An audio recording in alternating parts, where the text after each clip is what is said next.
UFC 298 is this weekend. I'm going to give you a full card prediction and breakdown of all 12 fights on the card, starting with Andrea Lee versus Miranda Maverick.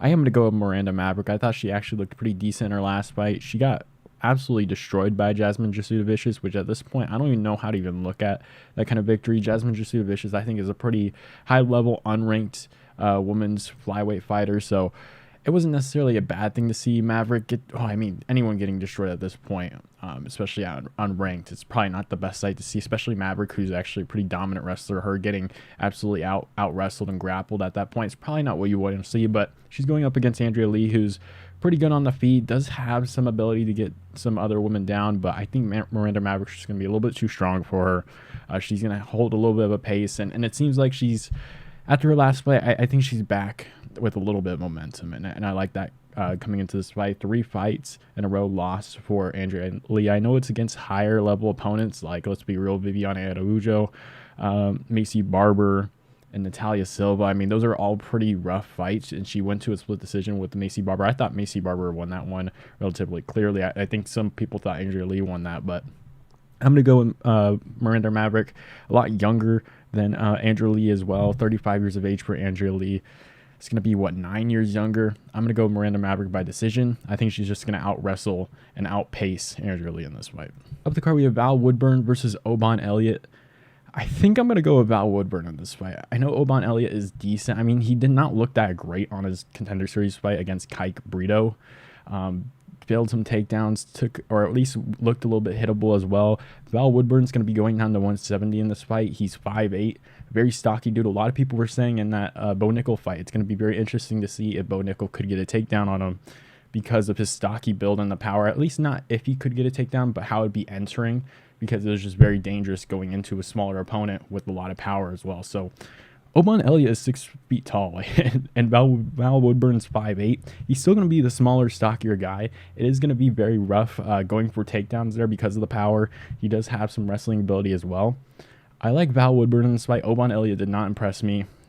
He's 30 years old as well, so I like what I've seen a little bit from Val Woodburn. Like, you still don't know, especially with his resume, his previous fights. That was kind of what we were looking at when he did get the short notice call for Bo Nickel. We were all kind of just looking at his fights, and I think he has the power. I think the stocky build is going to help him in this fight, and I don't think, or at least from what I've seen from Oban Elliot, I haven't been super impressed, especially with that Contender Series fight. So I know he's 4 years younger. I'm still end up going with Val Woodburn. It's an iffy fight. I don't mind people going Oban Elliot. I think Tapology is actually picking Oban Elliot in this fight. So I'm going Val Woodburn.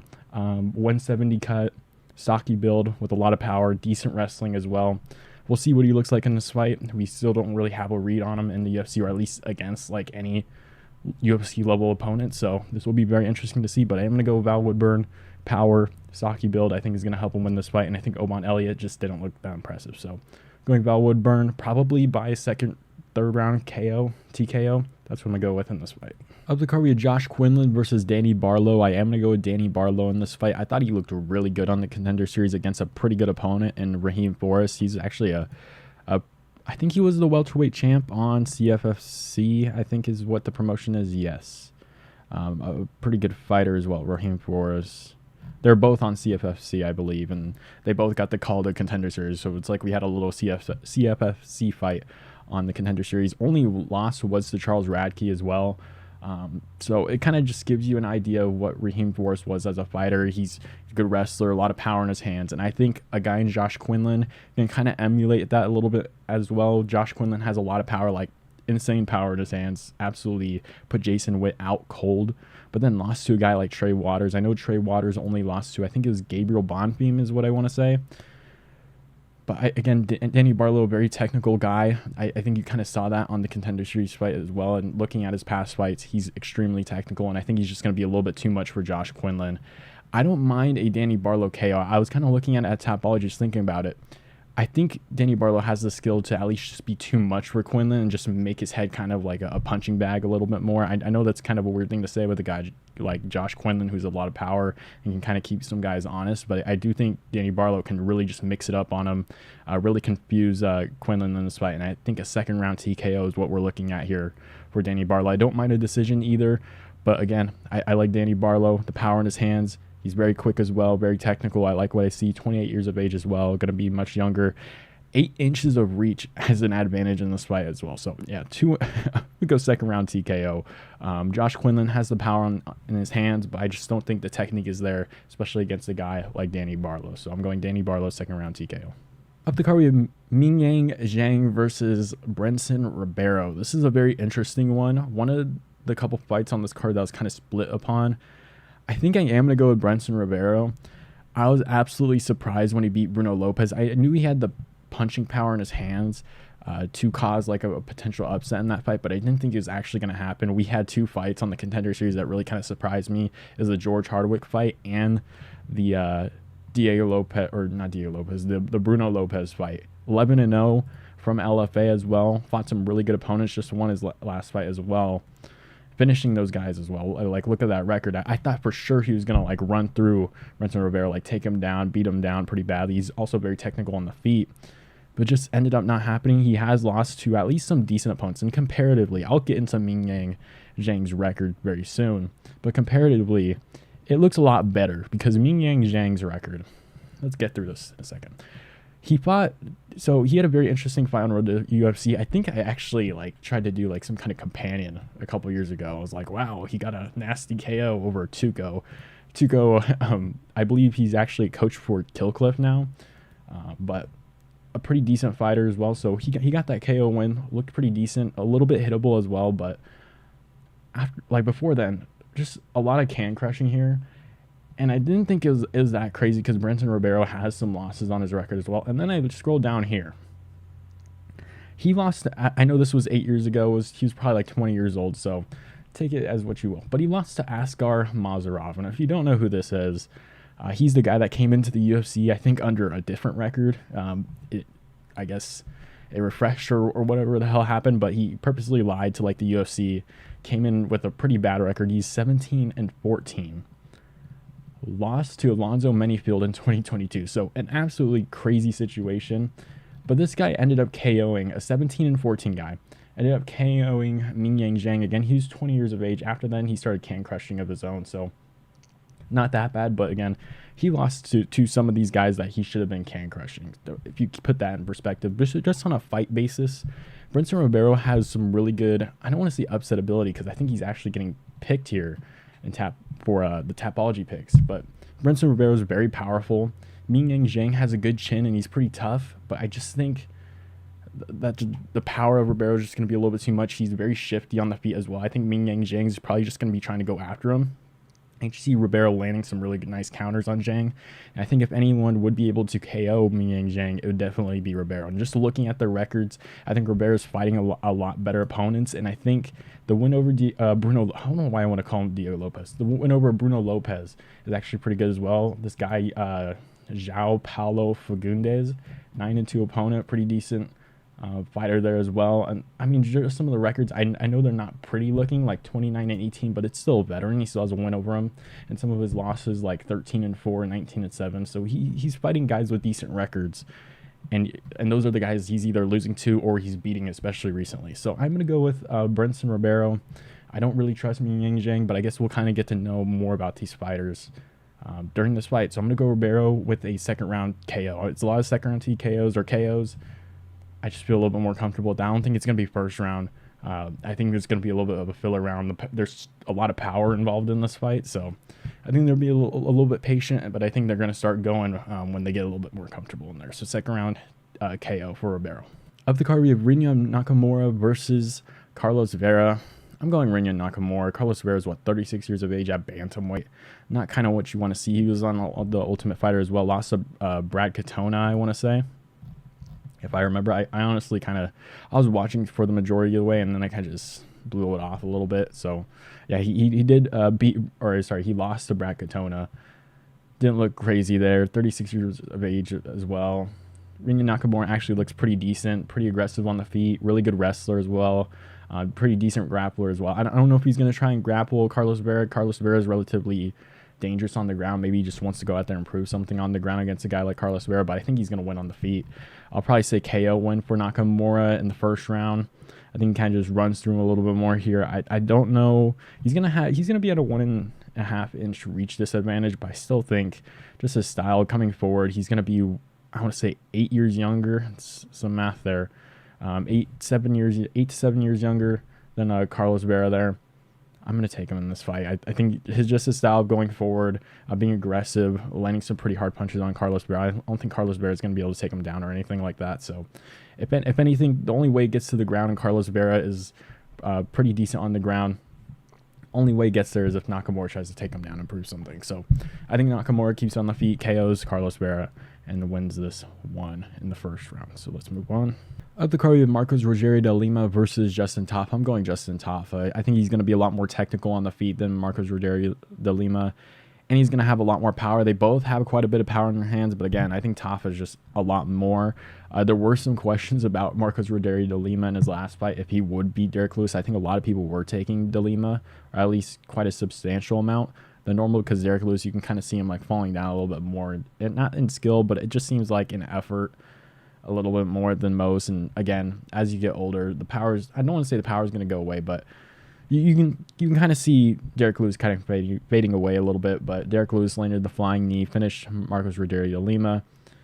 Justin Tafa is very technical on the feet, has a pretty good win over, well, I'll say a good win. We haven't really seen Austin laying too much against anybody other than Justin Tafa, because they did have that no contest due to the eye poke, and then he ended up finishing Austin Lane pretty brutally with the KO punches, very fast with his hands, very powerful. I'm going Justin Tafa. I just think power is going to be a little bit too much. He's going to be fast with his hands, very technical on the feet, going to be 8 years younger in the heavyweight division. I know it doesn't really matter in the heavyweight division, but I don't think the skill of de Lima is going to be too much for Justin Tafa here. So I'm going Justin Tafa. I think he KOs Rogerio de Lima in the first round. It's going to start out really slow, and then it's just going to go crazy at one point. I just think end of the first round is probably what we're looking at here for KOing Rogerio de Lima here. So let's move on. Up the card, we have Amanda Lemos versus Mackenzie Dern. I'm going Amanda Lemos. The big mistake, and I kind of said it in the video of Mackenzie Dern's last fight, was not picking Jessica Andrade, because I kind of saw it coming. I just thought, I don't know. I kind of just ended up going Mackenzie Dern because her striking looked a little bit better. But again, it just didn't seem like that was the case in their fight. Jessica Andrade defended every takedown. I knew Mackenzie Dern wasn't that good of an offensive wrestler. She's just a really good grappler when it gets to the ground.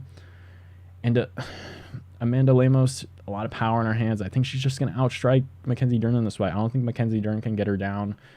If she does, I guess it kind of is a little bit dangerous for Amanda Lemos. But again, Amanda Lemos, I think she's going to be a little bit too much power in her hands. She lost to Zhang Weili in her last fight. Got dominated by Weili in her last fight, let's be real. But Mackenzie Dern, offensive wrestling-wise, is just not going to be Weili at all. I don't think she's going to take down Lemos in this fight. I think Lemos is going to do a good job controlling distance, and she's just going to land those power shots on Mackenzie Dern and finish her by KO. I'll probably say very similarly to the Jessica Andrade fight. When did she finish her? Like the second or third round? I want to say it was the third round, right? It was the second round. I'll probably say second round TKO again. I don't know. Maybe Mackenzie Dern's taking this quick fight like, I'm going to prove something. I think I did something wrong against Andrade. I don't see that being the case. I just don't like the wrestling from what I've seen, or at least the ability to get ladies down, because you got the wizard and a bunch of weird stuff that women's fighters can do because of just how their bodies are built, I guess. So I'm going Amanda Lemos by TKO in the second round. Mackenzie Dern has a good chin. However, I don't think she's going to go out cold, but I just think the ref is probably just going to stop and step in there. Just very similar to Andrade's last fight. So I'm going Amanda Lemos by TKO in the second. Up the card, we have Anthony Hernandez versus Roman Kopylov. I put out a little bit of a post on my channel. You probably saw it. You probably didn't see it. It doesn't really matter. But this was the one fight that kind of stopped me from filming this video a little bit earlier. I'm going to be honest. Roman Kopylov is coming in on short notice, and I think that is going to play a little bit of a factor in here. I think I am going to go with Anthony Hernandez. A lot of people are choosing Kopylov, which I think is very interesting. Kopylov is actually very good. I think the opponents they have fought, I will say Hernandez has definitely fought the better opponents and has looked really good in those fights as well. Kopylov, of course, has as well. Beat Josh Frem by KO. Beat Claudio Ribeiro by pretty brutal KO as well. Punahele Soriano looked good there. And then Alessio Di Chirico. I think Anthony Hernandez's pace is just going to be a little bit too much for Roman Kopylov in this fight. And Anthony Hernandez, the reason why I was having some issues with this one is because Hernandez does make some mistakes. I can see him playing into Kopylov's game where Kopylov can just jab and just beat up Hernandez. But I do think the only 2 fights that we've seen Kopylov lose is when he's getting taken down. I know Roberson took him down towards the end of the fight, but he also lost to Duraev, who took him down relatively earlier and kind of built up a pace against Kopylov there. So I think if Hernandez is able to just do his style, make it very tough for Kopylov to stay on the feet, I think just his style of holding a pretty high pace. You saw it work against a guy on Edmund Shabazian, won by KO. I mean, that's pretty impressive. Shabazian's pretty talented in multiple areas. I just think being able to dominate that is actually extremely impressive, and I think just more impressive than anything Kopylov has done at this point. I know his KOs are pretty brutal, and it will be very interesting to see what he does against Anthony Hernandez. But I think Anthony Hernandez's style of just keep going forward, mixing it up on Roman Kopylov, I think is really gonna be able to break down Roman Kopylov. I know he got taken down due to like his leg being chopped away from Roberson, but I think Hernandez, just the pace. I think especially with Roman Kopylov taking this on short notice, I think the pace is just going to be a little bit too much for Kopylov. I think you'll definitely see Hernandez win round 2 and 3. I know Kopylov is able to like open up a little bit more on the feet and land some of those better shots as the fight goes on, but I still think second and third round, I think maybe the first round Hernandez is just going to make a little bit of some mistakes, but I think he'll definitely get a little bit more comfortable, land some more of those takedowns, and you'll definitely see the cardio affect Kopylov in this fight, with just taking this fight, 5-6 weeks of camp maybe. I know that's a little bit standard. It is a 3-round fight, so I guess we'll kind of see what Kopylov looks like on short notice here, but I'm going to Hernandez. I think the pace is going to be a little bit too much for him. I don't think he wins by KO. I'll go decision. I don't think he submits him. A lot of people are going submission. I actually don't mind that if you are taking Hernandez, because we did see Roberson submit Kopylov very easily, got him to the ground and immediately submitted him on the back, so maybe we'll see that from Hernandez here, but I don't think he's going to end up submitting him. I think he's just going to outpace him, win a decision in this fight. I'll say 29-28. I think Kopylov wins the first round. Maybe tags up Hernandez a little bit early on, but I do think Hernandez wins this fight by 29-28 decision.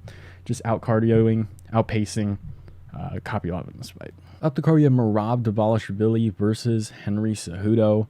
I am going to go with Merab in this fight. I think this is the first time I'm probably going to be taking him recently. Did I take him against Aldo? I don't remember if I did or not. I probably didn't. But he had that pretty back and forth fight with Marlon Moraes. Like, he got beat up pretty badly at the beginning and then kind of came back later on. But against Petr Yan, looked really good. That was 10 months ago, by the way. Merab is just slowly wasting his career in bantamweight as he was waiting for Sterling. I'll say this.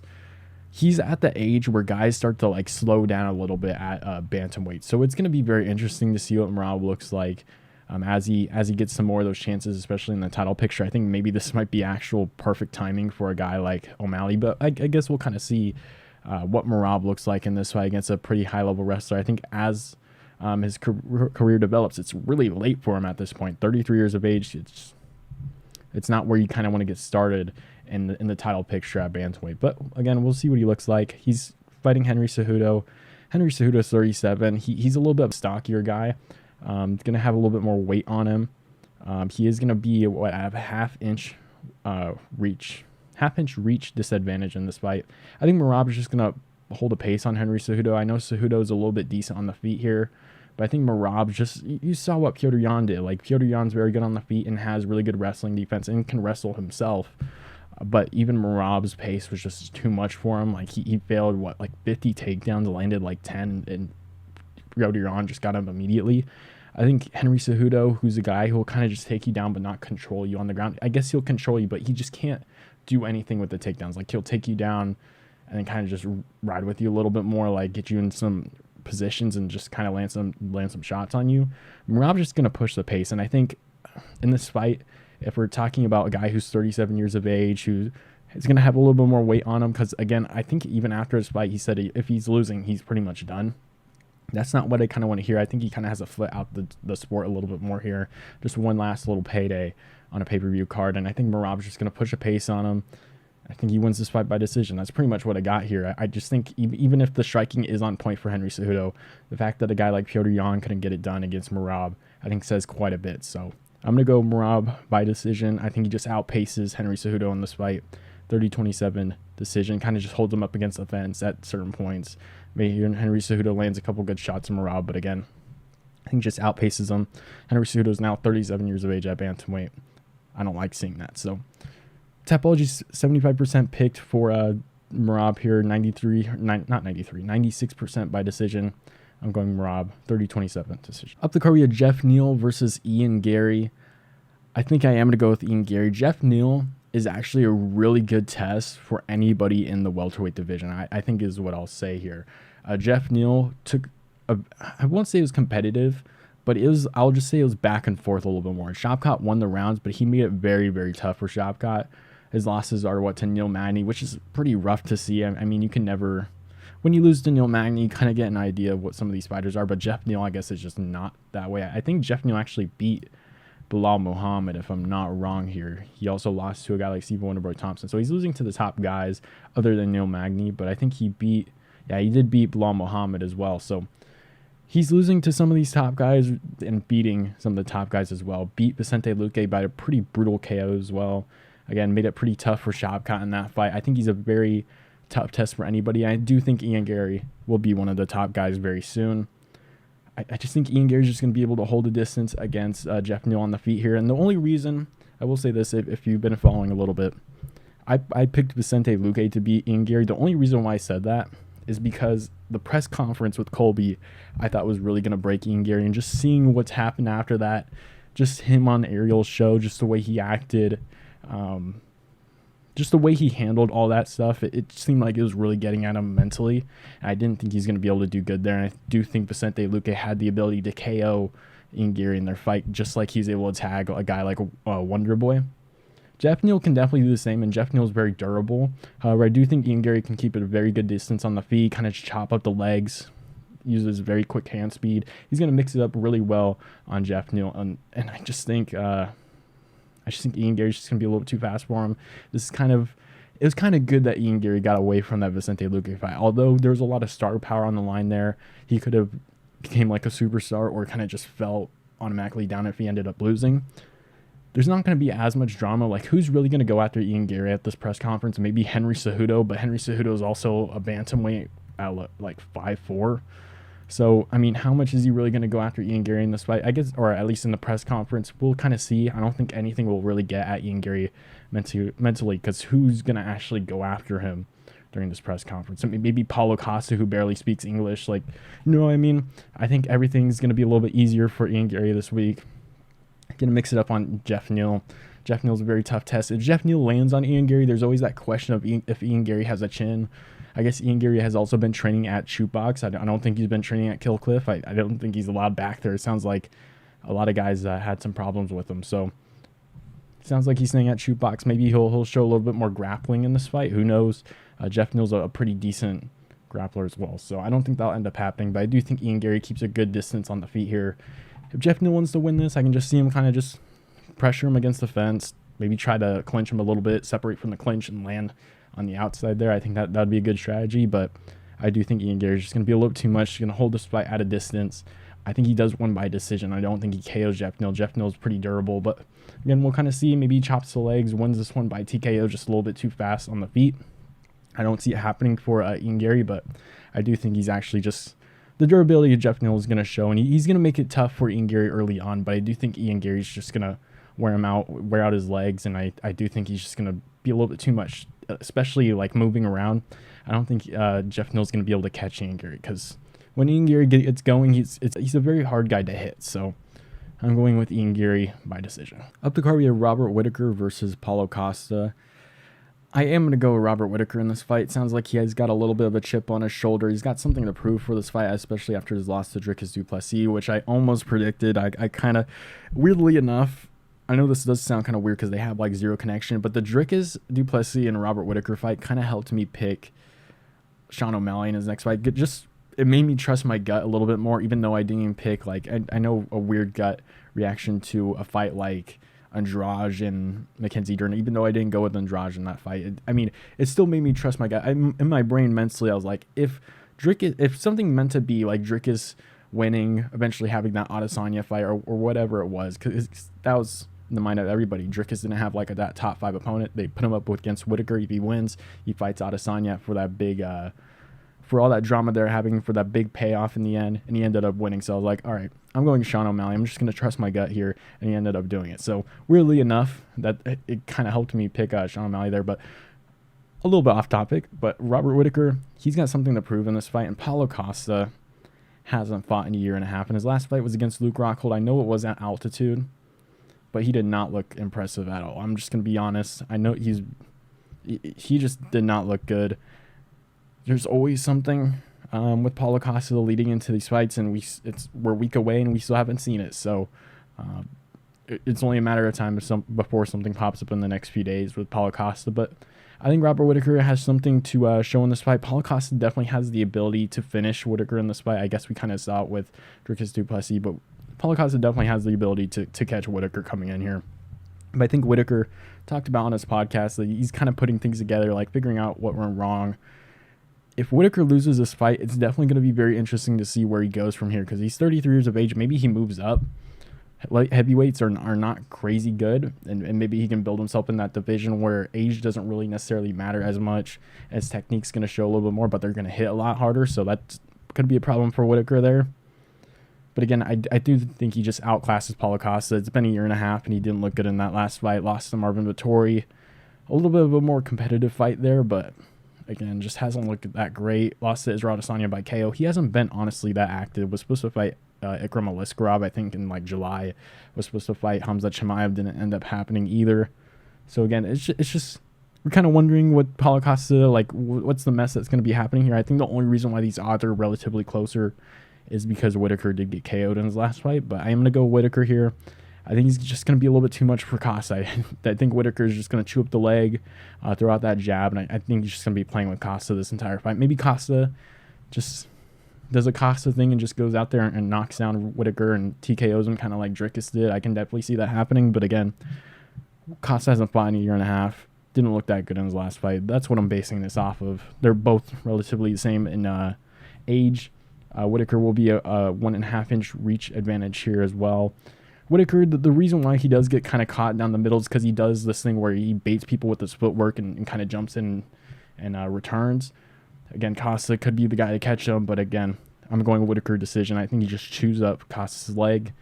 I think he kind of messes with some head kick stuff and just that Whittaker stuff, like jab, head kick, is going to be a little bit safer on the feet as well. I don't think he's going to take as many risks with the way he lunges into some of these punches, into those jabs, which is why I do think he has a lot of problems with like these straight shots down the middle.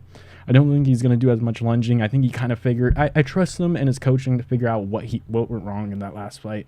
I think he's going to make some changes, and I do think he wins this fight by decision. I do think he just out-techniques Paulo Costa, mixes it up on him, makes it very hard for him in this fight. So I'm going Robert Whittaker by decision. Up the card to our main event, we have Alexander Volkanovski versus Ilia Topuria. I am now tripling down on this fight. I am sticking with Ilia Topuria in this fight. I did an early prediction, said Topuria is going to win.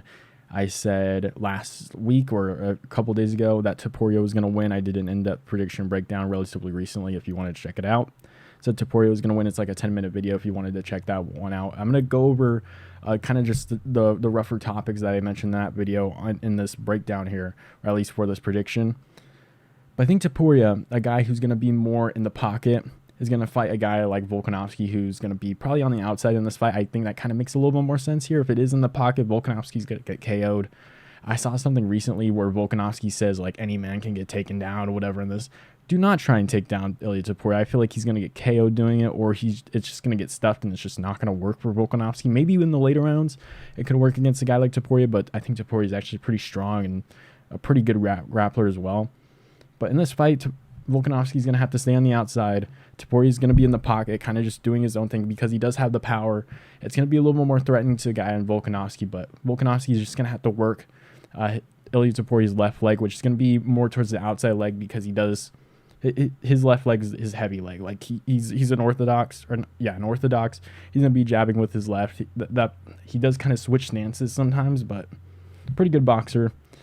He's going to be looking for Volkanovski as he comes in to land punches. He's probably going to be looking for counters. There are some openings in Ilia Topuria's game where Volkanovski can land a counter on Topuria here, but I just think Topuria fighting a guy in Volkanovski who, 3 months ago, I know it was up a division. Volkanovski kind of said like he was drunk or whatever. taking the fight off the couch against Islam Makhachev, but he still got KO'd 3 months ago against Islam Makhachev, going down a division, so the cut's going to be a factor in this fight as well. 35 years of age at featherweight. I think Ilia Topuria, it's kind of his time now. I just think that the power is going to be a little bit too much. I think this is kind of like a superstar making fight for Ilia Topuria. He has like 15-0 on his bio or whatever, like super overconfident, but Volkanovski's coming back with the confidence as well. I don't think if he's really trying to take Topuria down in this fight, I don't know if that's the best option here for him, and I don't like it. Volkanovski, especially in these lower divisions, speed is one of the first things I'll kind of go. And I don't like seeing that for Volkanovski because he relies heavily on his speed, just being super fast. And if he can't get the speed going against like a guy like Yair, who's going to be a lot faster as well, going to be a lot rangier, he takes him down. In this fight, Topuria is going to be a lot smaller, which Volkanovski definitely has the benefit of the reach advantage, but also being small against some of these other fighters. But they're both like smaller guys. They're stockier guys.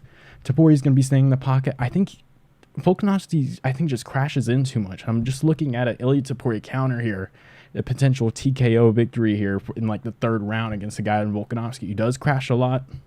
You saw it in kind of like the Yair fight where he crashes. He kind of crashed for a takedown as well, got hurt, but also crashed and even like headbutted Yair. And I don't think he's gonna purposely like headbutt anybody in this fight, but I just think Topuria is just going to be able to catch him coming on the inside here. I think even eventually, like, you got to acknowledge this if you are picking Volkanovski here, that eventually Volkanovski is going to get in the pocket. And I just don't think he can play the outside game this entire time.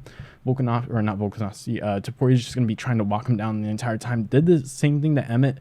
Emmett does this weird thing where he kind of stays on the outside and kind of just hops in and powers up that right hand. So Topuria was kind of able to see it. Volkanovski can maybe just be a little bit faster than him, but I do think Topuria, all it takes is, I don't want to say all it's going to take is one, but I will say that Volkanovski is going to eventually get into the pocket, and I think a lot more openings are going to show up for Topuria, and I do think he's going to be a little bit tougher. He's going to be a lot younger. He's 8 years younger than Volkanovski here, and I just think the first thing you'll see is speed go.